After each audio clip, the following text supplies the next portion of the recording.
হরে কৃষ্ণ। আশা করি সবাই ভালো আছেন। তো আজকে হচ্ছে পুরুষোত্তম মাসের পঞ্চমতম দিন।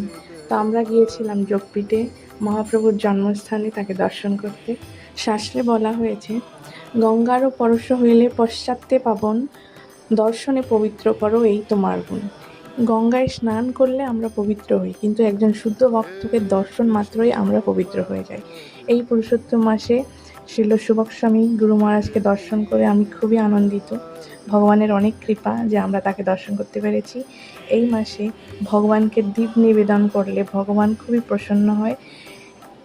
তার জন্য আপনারা চেষ্টা করতে পারেন ভগবানকে ঘি দিয়ে বা তিলের তেল দিয়ে ভগবানকে প্রতিদিন সকাল বা সন্ধ্যায় দীপ নিবেদন করতে।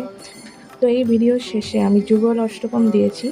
এই যুগল অষ্টকম পাঠ করে ভগবানকে দীপ নিবেদন করলে এই পুরুষোত্তম মাসে ভগবান অনেক প্রসন্ন হন। তো সবাই ভালো থাকবেন। হরে কৃষ্ণ।